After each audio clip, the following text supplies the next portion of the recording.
Ekonomi syariah, menarik kan? Kalau suatu saat ternyata Pak Domiri tidak bisa mengembalikan sesuai dengan perjanjian, kemudian itu sudah dianggap sebagai hubungan pernikahan yang sah. Tapi dalam prakteknya nih Pak, mungkin ada masalah, ada problem ya Pak?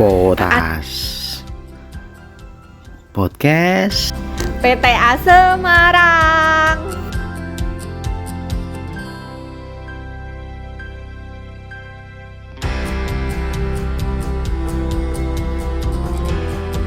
Assalamualaikum warahmatullahi wabarakatuh. Hai warga peradilan, berjumpa lagi dengan Podcast Pengadilan Tinggi Agama Semarang. Bersama saya Zulfa Ulin. Dan jika pada episode sebelum-sebelumnya kita membahas tentang pernikahan, perceraian, nah untuk episode kali ini kita akan membahas tentang ekonomi syariah. Menarik kan? Tentunya saya tidak sendiri, telah hadir di sini seorang narasumber yang merupakan hakim tinggi senior dari Pengadilan Tinggi Agama Semarang.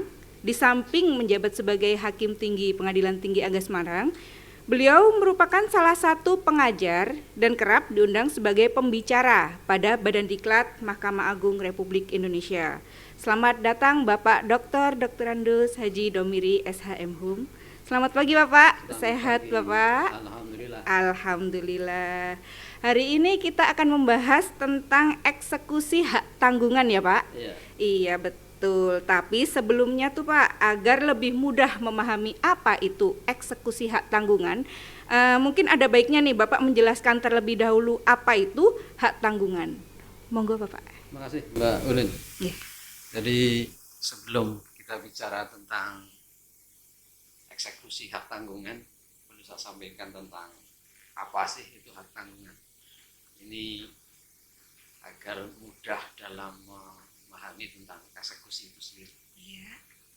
Jadi hak tanggungan itu sudah diatur di dalam Undang-Undang Nomor 4 Tahun 1996 tentang hak tanggungan atas tanah dan benda-benda yang melekat padanya. Jadi hak tanggungan itu sebenarnya hak tanggungan yang dibebankan pada hak atas tanah untuk pelunasan utang-utang tertentu. Jadi mungkin begini, biar mudah dipahami, saya ilustrasikan begini. Kalau suatu saat saya butuh uang, katakan 100 juta, kemudian tahu Mbak Ulin punya uang itu, saya datang ke Mbak Ulin mau pinjam uang 100 juta. Kemudian Mbak Ulin karena lagi punya uang, akhirnya memberi utang atau pinjaman uang itu pada saya 100 juta. Tapi kan Mbak Ulin sekalipun sudah teman sekantor, sudah dekat, kan tidak begitu saja percaya nanti saya akan bisa membalikan uang itu. Betul, apalagi nominalnya tinggi ya Pak. Apalagi nominal tinggi yang mestinya uang sebanyak itu kan harus mengumpulkan dulu kan. Betul. Mbak Ulin mesti akan tanya, Pak Domiri nanti kalau suatu saat ternyata Pak Domiri tidak bisa mengembalikan sesuai dengan perjanjian yang ada, apa jaminan saya untuk bisa mendapatkan uang itu kembali? Iya. Kemudian saya akan menyerahkan, kalau gitu begini aja Mbak, saya serahkan sertifikat tanah saya.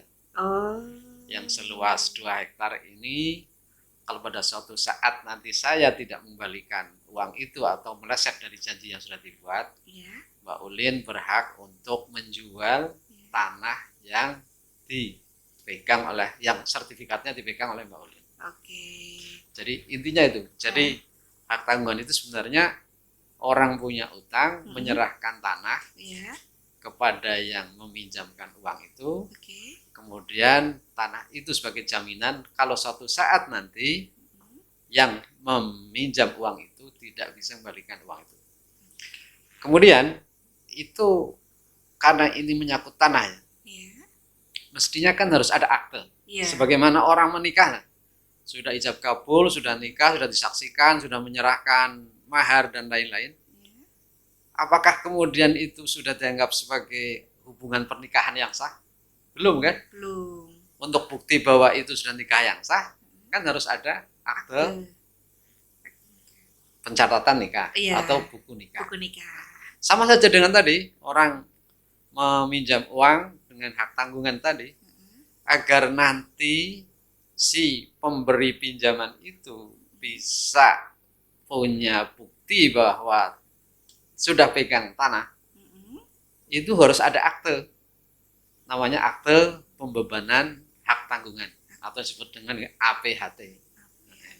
Jadi bukan akte pencatatan nikah atau surat nikah, bukan, tapi akte pembebanan hak tanggungan sebagai bukti bahwa tanah saya sudah menjadi tanggungan pada Mbak Ulin. Mbak Ulin harus pegang APHT. Kemudian APHT ini, waktu membuat APHT, saya sebagai pemilik tanah harus datang ke kantor PPAT, pejabat pembuat akte tanah. Tapi ada kemungkinan karena suatu kesibukan saya tidak bisa datang sendiri ke kantor PPAT.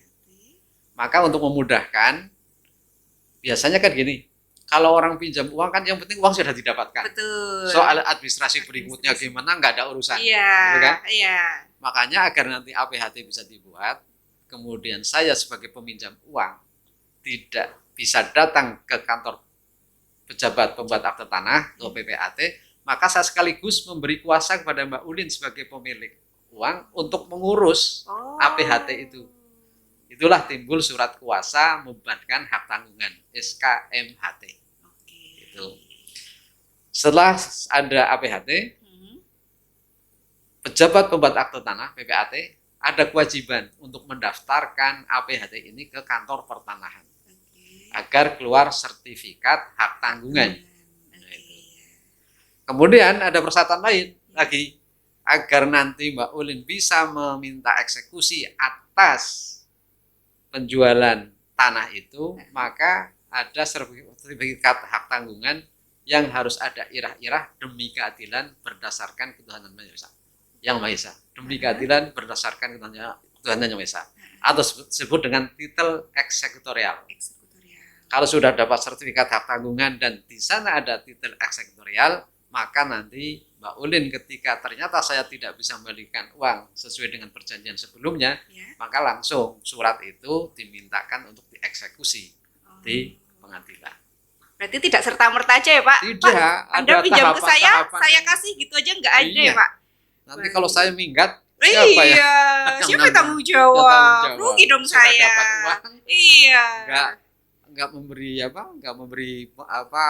Jaminan. Memberi jaminan, itu yang rugi kan yang punya uang. Iya, yang meminjamkan. Nah, berarti dari apa yang disampaikan Bapak tadi dapat saya simpulkan hak tanggungan itu merupakan pihak nasabah menyerahkan tanah kepada kreditur atau pihak bank agar ketika tidak bisa melunasi hutangnya atau pinjamannya, maka tanah itu dipersilakan untuk dapat dijual oleh bank. Gitu ya Pak ya? Iya. Okay. Itu kalau pinjamannya ke bank. Ke bank ya. Oke. Baik. Maka tadi kan betul sampaikan tadi Mbak Ulin bahwa pembahasan hari ini menyangkut ekonomi syariah. Ekonomi Karena syariah. hak tanggungan itu pada umumnya terjadi antara nasabah peminjam dengan nasabah pemberi pinjaman, antara pribadi dengan bank. Jika sudut pandangnya dengan bank ya iya. Pak, jika perseorangan yang tadi ada prosedurnya itu seperti itu. Tapi dalam prakteknya nih Pak, mungkin ada masalah, ada problem ya Pak. Andaikan nih tanah yang sudah diserahkan kepada pihak bank atau yang dijaminkan untuk bisa dijual ternyata berpindah tangan ke orang lain.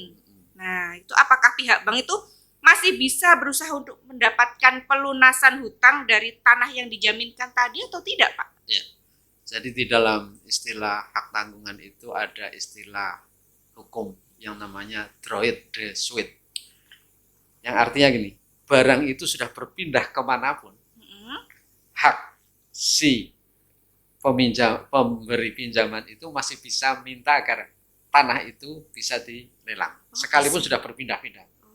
Ada kemungkinan kan? Iya. Tanah sudah diserahkan sebagai jaminan, kemudian saya masih menyewakan tanah itu. Iya. Kan gitu. Karena Iya. sertifikat kan hanya diserahkan sertifikatnya. Iya. Tanahnya kan masih di tempat saya. Betul. Bisa saja suatu saat saya butuh tanah, saya butuh uang, kemudian akhirnya menyewakan tanah itu. Sehingga tanah kan sudah berpindah ke orang lain. Iya. Tapi hak Mbak Ulin yang tadi sudah pegang sertifikat, sudah Hah? pegang membuat APHT tadi, tetap punya hak untuk meminta agar tanah yang sudah pada orang lain itu dilelang.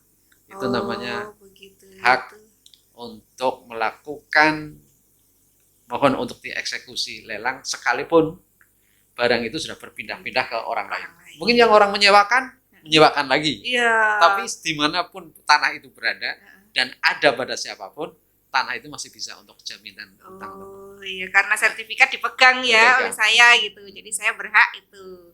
Oke, baik. Kemudian bagaimana tuh Pak tahapan-tahapan yang harus dilakukan oleh pihak bank agar mendapatkan pelunasan dari hasil penjualan itu? Iya. Jadi sudah masuk ke materi eksekusi hak tanggungannya ya.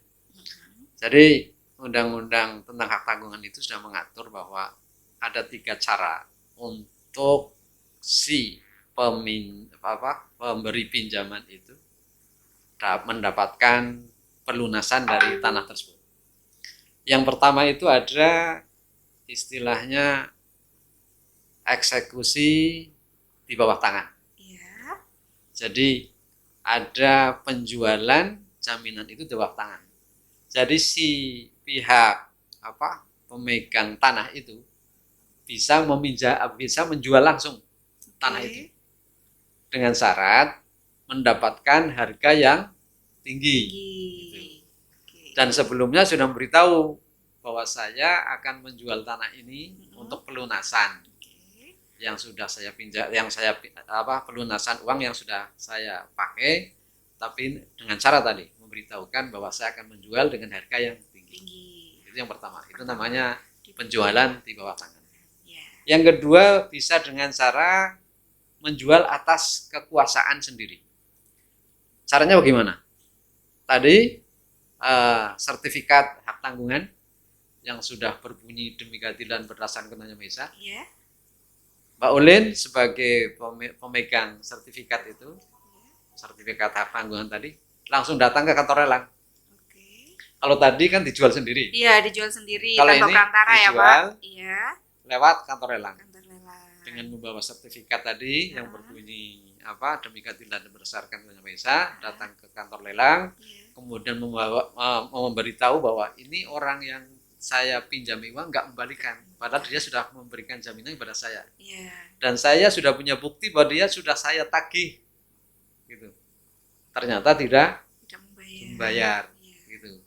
Itu kan harus ditagih dulu, dan harus ada bukti tagihan itu. Dengan cara seperti itu, nanti di kantor lelang akan dilelang tanah itu.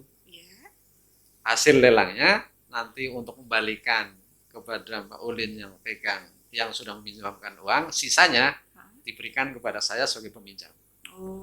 Itu cara yang kedua. Jadi kalau yang pertama tadi penjualan di bawah tangan, dijual sendiri. Yang kedua dijual lewat lelang. Dan yang ketiga dijual melalui eksekusi di pengadilan menggunakan tadi titel eksekutorial. Jadi tidak datang ke kantor lelang, tapi datangnya ke pengadilan agama. Melaporkan bahwa ini Pak, saya punya sertifikat hak tanggungan karena kebetulan si peminjam tidak mengembalikan uang sesuai dengan perjanjian, maka mohon agar ini sertifikat ini dieksekusi di pengadilan, lewat pengadilan. Dan itu pun juga melalui tahapan juga kan di pengadilan. Tahapannya satu, harus ada permohonan kepada ketua pengadilan, mohon agar sertifikat hak tanggungan ini dieksekusi. Ketika ketua sudah menerima permohonan itu, ketua akan memanggil pihak si nasabah peminjam tadi, dipanggil untuk diingatkan, apa benar saudara sudah punya pinjaman sekian? Benar. Apa benar saudara sudah ditagih tapi tidak mengembalikan? Sudah. Maka sekarang saya ingatkan, Anda sudah saatnya membayar. Gitu. Itu Itu namanya unmoneying. Unmoneying. Gitu. Oke. Setelah di unmoneying, Ya. ternyata belum juga untuk mengembalikan. Maka tahap berikutnya adalah diadakan penetapan sita eksekusi. Jadi setelah di unmoneying tetap nggak mengembalikan pinjaman tadi, sudah diingatkan, kemudian ketua pengadilan membuat penetapan tentang sita eksekusi. Setelah itu ada penetapan lagi memerintahkan panitera dan jurusita untuk melakukan sita eksekusi terhadap tanah yang menjadi jaminan tadi. Ya. Gitu. Sampai di situ sudah disita eksekusi tanah itu. Ketika sudah disita eksekusi, tanah kan sudah tidak berubah-ubah, tidak bisa beralih kemanapun. Iya. Ya kan? Iya. Karena sudah disita eksekusi dianggap punya pengadilan sudah. Oh iya. Kan gitu. Setelah itu kok masih juga tidak melakukan setelah disita eksekusi tidak melakukan pembayaran atau pelunasan, maka berikutnya ketua pengadilan memerintahkan pada jurusita atau panitera untuk melakukan lelang, melakukan eksekusi yang sesungguhnya dengan cara lelang. Gitu. Itu jadi tahapnya itu. Baru nanti masuk di kantor lelang. Namun sebelum masuk kantor lelang, ada lagi persyaratan yang harus dipenuhi oleh ketua pengadilan. Mengumumkan kepada publik melalui mass media bahwa akan dilakukan lelang terhadap tanah letaknya di mana karena ada kasus tidak membayarnya utang yang sudah dilakukan. Seperti itu. Berarti ada 3 tahapan ya Pak. Yang pertama dieksekusi sendiri, dijual sendiri, jual di bawah tangan. Yang kedua melalui kantor lelang, dan yang ketiga melalui pengadilan agama. Walaupun pengadilan nanti juga akhirnya ke kantor lelang juga ya. Tapi yang menjadi pemohon lelang bukan yang bersangkutan, tapi adalah ketua pengadilan. Itu sebagai pemohon lelang. Oke, melalui perantara ketua pengadilan agama. Baik. Selanjutnya nih Pak, apakah dalam pelaksanaan lelang itu untuk yang lelang untuk pelunasan itu, apakah ada hambatan ya Pak? Kalau ada hambatan apa itu Pak hambatannya? Iya. Ini ternyata dalam teorinya kelihatannya agak mudah gitu ya, persyaratannya mudah gitu, tinggal dipenuhi aja. Tapi dalam prakteknya ternyata memang banyak hambatan ya. Iya. Salah satu hambatan gini. Biasanya si pemilik tanah yang dijaminkan mengharapkan dijual lelang dengan harga yang setinggi-tingginya. Setinggi-tingginya, iya. Andaikan saya harus kembalikan 100 juta ke Mbak Olin, kalau dijualnya ternyata sampai 1 miliar kan saya dapat kembali 900 juta. Iya, lumayan. Itu kan? Iya, dapat cash. Jadi yang sering terjadi hambatan gitu. Jadi antara taksiran menurut juru taksir dengan taksiran yang dilakukan oleh si pemilik tanah itu jauh berbeda. Sehingga ketika dilelang dia nggak terima. Loh, saya kok hanya dapat pengembalian sekian? Mestinya tanah saya kan dapat laku 1 miliar, kok hanya dijual 300 atau 400. Ya kan? Iya, betul. Itu. Beda taksiran. Kalau sudah terjadi seperti itu, maka yang terjadi adalah pihak yang punya tanah sebagai peminjam tadi yang sudah menyerahkan tanah melakukan perlawanan kepada pengadilan agama. Akan menyatakan bahwa bank sudah terlalu murah dalam menjual jaminan saya. Maka saya mohon agar lelang tadi dibatalkan. Atau lelang tadi ditunda atau dilelang ulang dengan alasan harga terlalu rendah. Itu hambatan yang pertama. Hambatan yang kedua, kadang-kadang tidak ada peminat yang akan membeli. Iya. Sudah diumumkan berkali-kali, peminat nggak ada yang beli. Pertama mungkin tadi taksiran harga oleh juru taksir terlalu tinggi. Iya. Kemungkinan yang kedua, tanah itu sudah tidak lagi punya nilai strategis. Iya. Katakanlah dulu tanah ini di pinggir agak jauh dari jalan, tapi pinggir jalannya belum ada bangunan. Itu begitu lagi jadi jaminan, tanah yang sebelahnya itu yang pinggir jalan dijadikan bangunan yang menutup tanah sembunyi kan tanah itu. Nilai ekonomi sudah nggak ada. Betul. Nilai strategis nggak ada. Sehingga mau diumumkan berapa kali pun orang tidak tertarik untuk apa beli tanah di belakang bangunan setinggi itu. Malah nggak nutupin gitu. Kan? Jadi akhirnya nggak laku kan? nggak Gitu. minat. Nggak minat. Yang kemudian yang hambatan lain gini, ketika tanah yang dijadikan jaminan itu sebenarnya milik pihak ketiga.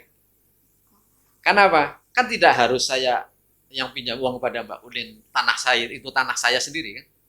Bisa saja saya pinjam tanahnya Mas Diko untuk dijadikan jaminan. Boleh ya Pak? Boleh, asal Mas Diko pada saat itu memberi kuasa atau menyerahkan kepada saya untuk tanah itu untuk dijadikan jaminan. Gitu. Kemudian ketika dilelang, Mas Diko kaget. Duh, kok tanah saya sudah dilelang? Iya. Mestinya waktu lelang, saya diberitahu. Siapa tahu saya akan bisa mengembalikan utang itu agar tanah saya tidak dilelang. Iya. Ini kan suatu hambatan tersendiri. Iya sih Pak. Sehingga Mas Diko yang nggak terima atas tanahnya dilelang, bisa mengajukan perlawanan juga. Dengan alasan ketika tanah dilelang, dia tidak diberitahu. Iya. Sehingga dia di pihak yang dirugikan. Dirugikan. Jadi banyak hal yang ternyata membuat hambatan dalam pelaksanaan lelang itu. Karena nilai strategis sudah nggak ada, kemudian harga jualnya terlalu tinggi, kan itu. Sehingga sebenarnya gini, Pak. Kalau di buku 2 ya, di pedoman penyelesaian perkara itu diberi kelonggaran. Jadi ketua itu sebelum melakukan permohonan lelang ke kantor lelang, saya sebagai debitur yang sebagai peminjam uang itu diberi waktu 2 bulan untuk menawarkan tanah itu untuk dijual kepada siapapun terserah. Oh iya. Jadi ada kelonggaran kan. Kelonggaran. Kalau laku kan berarti nanti saya tinggal kembalikan uang kan, Syukurlah ya, sisanya Pak. untuk saya kan Iya. gitu. Itu diberi waktu 2 bulan. Kalau ternyata diberi waktu 2 bulan sudah menawarkan kepada orang nggak ada peminat juga, itu dirunding lagi antara saya dengan Mbak Ulin sebagai peminjam uang untuk menaksir harga limit yang lebih rendah lagi, jangan terlalu tinggi tawarannya. Iya, nggak laku nanti. Iya. Iya. Jadi masih diberi kelonggaran-kelonggaran seperti itu, sehingga hambatan tadi tidak akan terjadi. Kan sangat mungkin kan tadi, karena apa? Biasanya yang jadi banyak masalah tadi harga taksiran yang dilakukan oleh bank dengan pihak yang pinjam itu terlalu rendah, terlalu jaraknya terlalu jauh, sehingga akan jadi masalah juga dalam penyelesaian lelang itu. Ada lagi yang perlu didiskusikan? Saya rasa cukup sih Pak. Cukup ya. Cukup menarik dan cukup komplit ya. Rekan kuota sekalian. Terakhir nih Pak, closing statement untuk episode kali ini untuk warga peradilan, untuk sobat kota sekalian. Monggo Bapak. Iya. Jadi pembicaraan kita pada hari ini tentang hak tanggungan sebenarnya masih banyak sih hal-hal yang menyangkut hak tanggungan itu. Cuma kan ini waktu juga sudah dibatasi. Iya. Sehingga hal yang singkat ini mudah-mudahan ada manfaatnya lah. Saya sebagai pembawa sebagai narasumber pada hari ini juga bisa bertambah ilmu, Mbak Ulin sebagai host juga tambah ilmu, Iya. dan yang lain-lain juga yang mendengarkan tambah ilmu. Hal-hal yang lain yang mungkin belum tuntas bisa dibaca sendiri atau bisa nanti diskusi di tempat lain. Saya kira gitu Mbak. Mudah-mudahan Baik. semuanya ada manfaatnya. Amin. Terima kasih Bapak atas bincang-bincang kali ini. Semoga bermanfaat untuk sobat potas sekalian. Terima kasih pula kepada sobat potas yang telah menyaksikan episode kali ini. Mohon maaf jika kami ada salah kata. Makan bahagia di Kota Kedari. Saya Ulin Zulfa undur diri. Wassalamualaikum warahmatullahi wabarakatuh. Waalaikumsalam.